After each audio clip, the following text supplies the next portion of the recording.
Votre nom est aujourd'hui dans quasiment tous les journaux et pour cause, vous êtes une exception. Hier, lors du vote des députés à l'Assemblée nationale, vous avez voté oui, vous avez voté en faveur du plan d'économie de Manuel Valls. Vous êtes le seul de votre parti, du MP, qui a voté contre. Pourquoi ce choix ? Simplement parce que les Français ont besoin de vérité.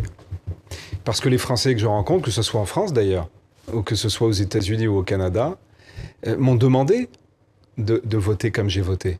Pour une raison très simple. Vous savez, ça fait plus de 2 ans maintenant que je dénonce la politique du gouvernement qui ne cesse d'augmenter les impôts. Et les Français sont étranglés. Nos entrepreneurs sont étranglés. On voit d'ailleurs les résultats que ça peut avoir en termes de chômage. Et quand le président de la République, le 31 décembre, a dit je vais baisser les charges, baisser les impôts, baisser la dépense publique, j'ai dit chiche. J'ai d'ailleurs un certain nombre de ma famille politique qui ont dit chiche après moi.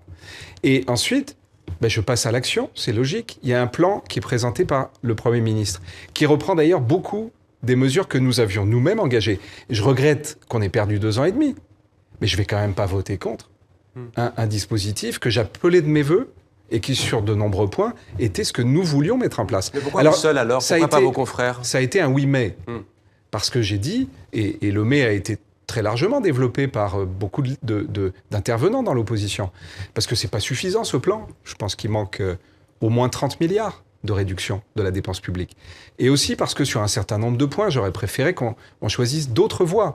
Mais voyez-vous, je pense que les Français ont besoin de sincérité. Et moi, je propose d'ailleurs aux Français, aux hommes politiques de droite comme de gauche, un pacte de sincérité, justement.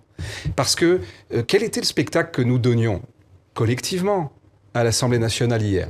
Vous aviez la droite qui disait, globalement, on est plutôt d'accord avec ce que vous faites, mais ça ne va pas assez loin, il faut faire plus, et on vote contre. Et vous aviez la gauche qui disait, on n'est pas d'accord, c'est dangereux, mais par solidarité, on vote oui. Non mais que voulez-vous que les Français comprennent ? Oui, 41, mais l'essentiel des élus de gauche ont finalement voté pour, alors qu'ils étaient en grande partie contre, et qu'ils le disaient.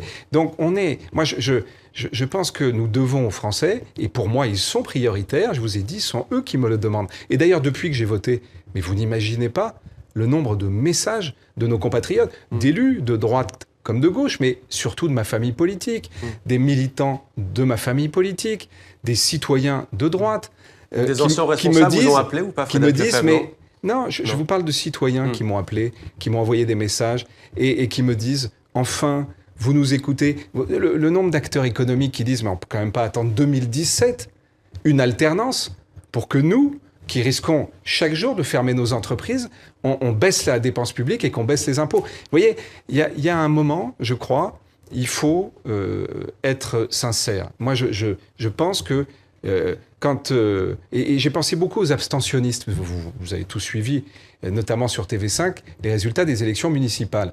Ceux qui ont gagné, je l'ai dit à l'époque, c'est pas du tout les socialistes, évidemment, qui ont été très largement battus, notamment à cause du double langage.